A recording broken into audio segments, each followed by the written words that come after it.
Assalamualaikum everyone. This is Farjana Binte Haq, student of Noakhali Science and Technology University. Today in this video, me and my team members are going to show the full process of liming, fertilizing and management of a nursery pond. So without any further introduction, let's get into the video. Nursery pond is a pond which is used for growing hatchlings pond try to advance by for a period about 20 to 25 days. Nursery pond management include pre-stocking management, stocking management and post-stocking management. For the preparation of nursery pond, we should follow some characteristics. Such as pond should be rectangular. Pond size should be 10 to 25 decibel and pond depth should be 1 to 1.5 meter and the pH should be 7 to 9. Now, we talked about the pre-stocking management of a nursery pond. First step is drying. Firstly, water removed and the pond is exposed to the sunlight. Suitable time is summer season because it helps in the mineralization of the soil or to make the extraction of pathogen, aquatic weed and predatory fish. Now, we talked about the controlling aquatic weed and predatory fish. Mainly, predatory fish like Tanga species, Wallagata species, Clarias species. Now, we talked about the controlling dose of this predatory fish.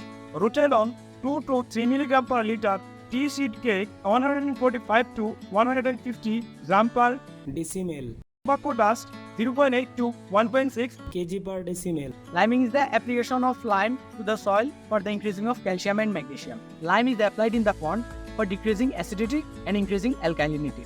We can see in the process of liming, there are three types of lime are used. There are calcium oxide or quicklime, calcium carbonate or slagland and calcium hydroxide or hydrated blend. Here we can see it is calcium oxide which is also called quicklime, calcium carbonate or slagland. And if we use calcium oxide with water, it will become the calcium hydroxide. At first, we have to take a bucket for mixing lime with water. We take 3 out of 4 parts of water and 1/4 lime and then mix it properly. Now we discuss about the doses of the lime in the pond. If the pond water pH becomes the 4.2 to 4.5, then we use 1000 kg per hectare in the pond. If the pond water pH becomes the 4.5 to 5.5, then we use 700 kg per hectare. If the pond water pH becomes 5.5 to 6.5, then we use 500 kg per hectare. If the pond water pH becomes 6.5 to 7.5, then we use 200 kg per hectare lime. After filling the pond with water, then we should use a fertilizer properly to increase the biological productivity of a pond. We know that the fertilizer are mainly two types, organic fertilizer and inorganic fertilizer. There are some inorganic fertilizer we can easily use in nursery pond. Firstly, we can see that this is SSP and this is urea and this is TSP. The doses of organic fertilizer is 1 kg per decimal in a nursery pond. And inorganic fertilizer like urea, TSP, SSP. The doses of urea is 50 gram per decimal in a nursery pond and the doses of TSP is 100 gram per decimal in a nursery pond. This is TSP.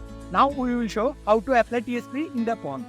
At first, we take some fertilizer, then throw it accordingly. This is urea.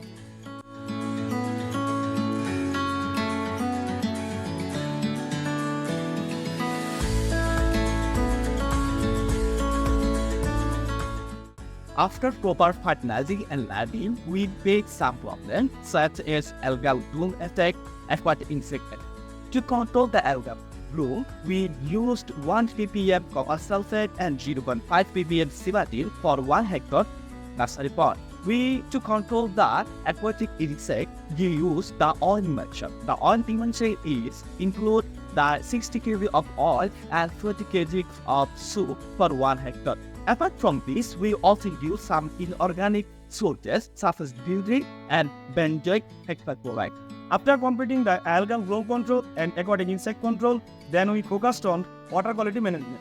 The water quality parameter of a nursery pond temperature is 23 to 30 degrees Celsius, pH is 7.5 to 8.5, DO is 5 to 8 ppm, nitrate 1 ppm, carbonate less than 15 ppm.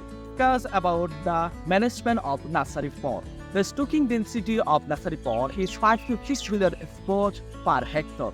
Stocking management generally consists of feeding, health management, and harvesting.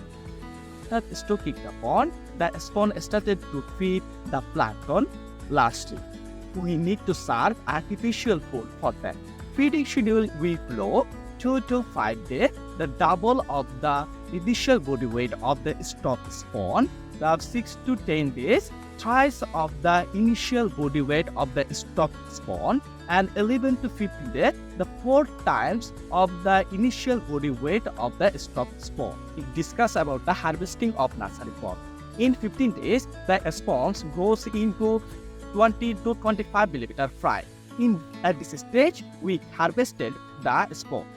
Effective liming, fertilizing, and management of a nursery pond are crucial for maintaining water quality and promoting the growth of aquatic organisms. Proper techniques ensure a balanced environment, enhancing the health and productivity of fish. Regular monitoring and adjustments are necessary for optimal results and sustainable aquaculture practice.